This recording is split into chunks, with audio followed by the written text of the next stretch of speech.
Hi there, this is chapter 3 from The Gifts That Bind Us. The next day I'm scheduled for the early shift at divination or divination. I call it divination, but in America they might say it differently. So I have enough time to go home after work and get ready for Rue's gig. He phones me and I'm getting ready, already in a panic. Maeve, he says, what time are you on today? 9:30, I say, looking at my watch. It's going 8.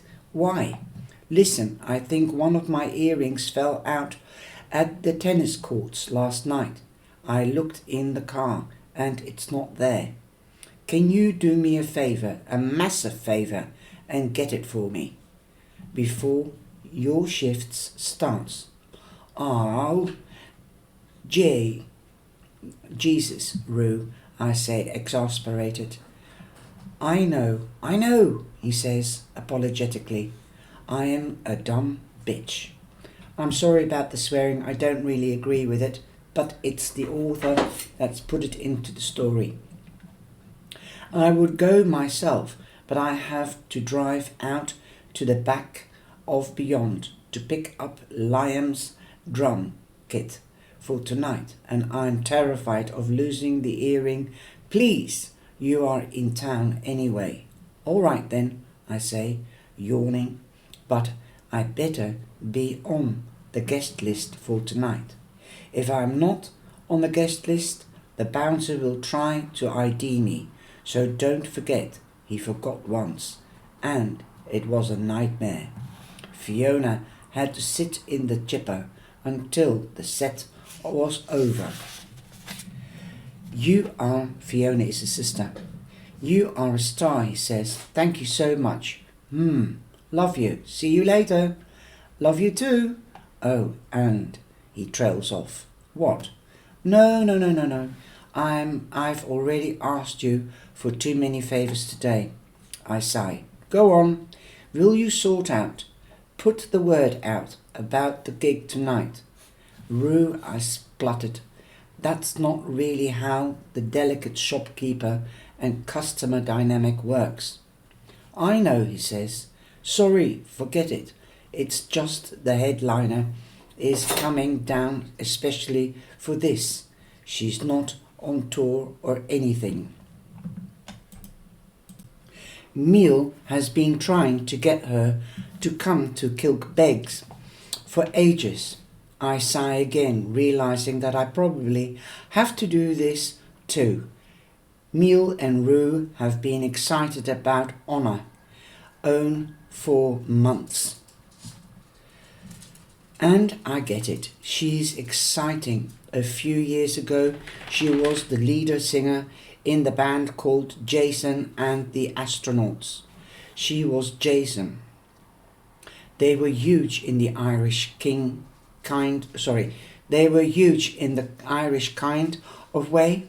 Afternoon main stage at musical festivals, on TV whenever there was an album out, the occasional song in an advert. Then suddenly they announced a name change. They would just be the Astronauts. No one thought much about it. Then Honor came out as a woman, and Ireland had its first trans rock star. Fine, I'll try my best. I love you. Yeah. You are taking advantage of my affection. I know, he says brightly. Isn't it great? I tie my hair back, fuzzy from the static of the brush, and quickly get dressed. Within 5 minutes, I'm out of the door, bounding toward the bus, slightly resentful that I can't take my time this morning. But God, what a morning! Rue, Fiona are always on about Dublin and London, but I don't understand why they can't see how beautiful Kilbeg is. The honeysuckle is in full bloom and everything is green. and sun dappled, the heat of the day already settling in. A family of coots are gliding along the river, their black faces splashed with white like a coating of Tippex. Within 40 minutes I'm at school. By now we've found a way into the tennis courts through an alleyway behind the school that completely avoids the main entrance. I reach the tennis court gates and the sun is high. Now that I can see Rue's earring from 500 yards away, the seed pearls are winking in the sunlight, the golden flashing. I jog towards the middle of the court, crouching down to pick it up delicately with my nails. And suddenly, while I crouched on the ground, I hear whistling. A tune I know. A tune will go on knowing forever, when if I live to Sister Assumptia's age. Even if I live to Sister Assumptia's age. I stop dead. I don't turn around. I close my eyes, but the whistling keeps going on. The bluesy tune, like something for a New Orleans porch. New, not a tennis court in the south of Ireland. It's amazing. You can't know a song so well despite never having properly heard it. Stop it, I say. The answer is amused, immediately American. I thought you liked that song. I know who it is. If you've read the first book, you know who it is. I turn around. Aaron is standing there, hands in his hoodie pockets, fresh trainers on his feet. I haven't seen him in the flesh since March, but nothing has changed. Still easy and blonde, the kind of person this tennis court was made for. I don't. Ladies meet the housekeeper card, Aaron sings. Now she can be your downfall, or she can be your rise. Or start. Now, this is relating to the tarot. I didn't know there was a housekeeper's card, but apparently it is the Queen of Pentacles. He cocks his head, looks at me. Which is it, Maeve? Downfall or start? Why are you here? I try to keep my voice from trembling, trying to forget that the last time I saw him was in a dream and he was stroking the housekeeper's hair, talking about death. He ignores the question, paces around instead, inspects the clay court. Look at that, he points. At first I can't see what he's pointing at. Then I notice a tiny green stalk shooting through the orange clay, with the most delicate yellow petals sprouting forth from it. Aaron crouches down, squats, really his knees going out like a toad. Very gently he plucks the little flower from the ground. He mutters, and then opens his wallet, sliding it into the leather folds. How did you know I was here? He straightens himself. We are sensitives, Maeve. He says simply. If you are using your magic somewhere, I know about it. He says it's coolly, with perfect understanding, like he's telling me the capital city of France. That's not true, I say defensively. It can't be true. It can't be true, can it? If that were true, I could, what? Know what he was doing with his magic, track his movements. You can, he responds. If you knew what to look for, you would be able to find me. He's annoying me now. Oh, for F's sake. Aaron, I say, exasperated, since when do you talk in riddles? He grins, delighted at getting a rise out of me. I'm not talking in riddles. I'm stating a fact. Why are you being so hostile? You've had a nice summer, haven't you? He says it like it was his. He says it like it was he who's graciously allowed my summer to be good. I actually laugh. A hollow, hard, harsh little sound. That last time I saw you, you told me you wanted me. The last time I saw you, you told me you wanted to kill me.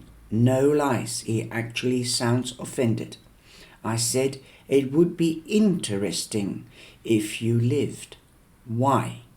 Because we are the same. We are not the same, I said fiercely, and I go to stomp out of the court. Rue's earring in my hand. I think I'm going to leave it at that, but I can't help myself. For one thing, you are a Nazi. You've endangered the lives of the people I love. You attacked Rue. You sicked your dogs. You sicked your dogs on my sister. Now I think she means you sent your dogs on my sister, and that's not even touching the people. I don't know. That poor kid at the gig, the one you assaulted, the one whose face you washed, the memories came back like food poisoning. A knot in my stomach, a gurgle of acid. The poor kid who couldn't have been older than 13 and probably dealing with their own gender stuff. How much does an assault like that set you back? He stands there looking mildly confused as though I were a crossword puzzle. Tricky, but for leisure. So who cares? You and I are more alike, he begins softly, than you and your friends. I want to punch him in the face. I wish for a brief second that I were a boy and huge, that things like this could be solved with fights. And then I remembered why so few men do magic compared to women. Why would you bother if the option to fight someone and win was always there? You wouldn't know anything about me or my friends. I know that you and I were born with what we have, he answers, and that they got theirs in a different way, through spilled blood in a spell. So it counts for less. They wouldn't be anything without you. This makes me wonder whether Aaron has ever had a friend in his life. It's me who wouldn't be anything without them. Your magic will always be different from theirs. What they have is a party trick by comparison. Do you have any idea how special the thing you have actually is, Maeve? How deep, how old, how rare. He's talking like a wizard in a cartoon now, and I hate it. I want him to feel as stupid as he sounds. I cock my eyebrow, then I turn my back on him.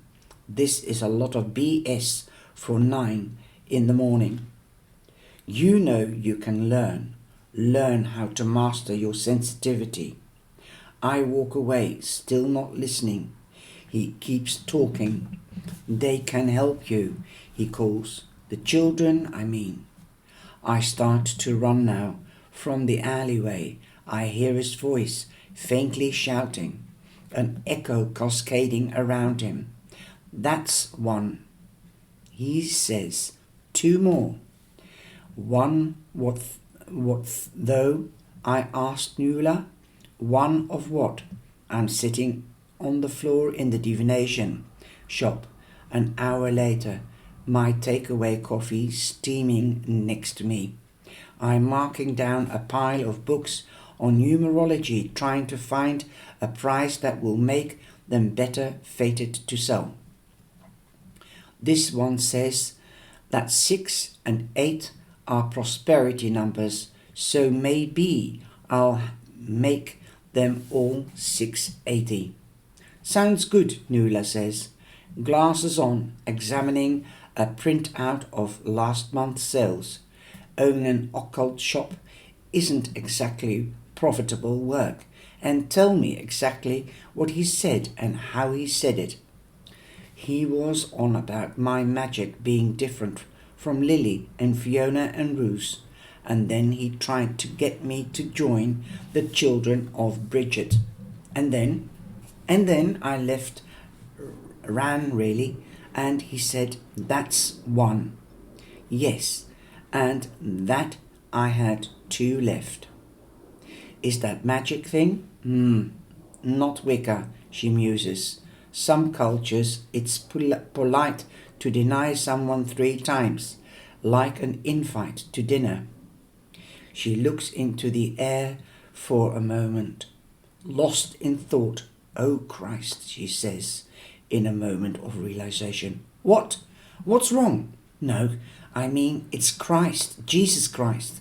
The Apostle Peter denied Jesus 3 times. Wow, this chapter is long, guys, so I might have to break it off and start again. So, yes, I think I should. So I'm going to break it off here and then I'm going to start again. Take care. Thanks for your understanding.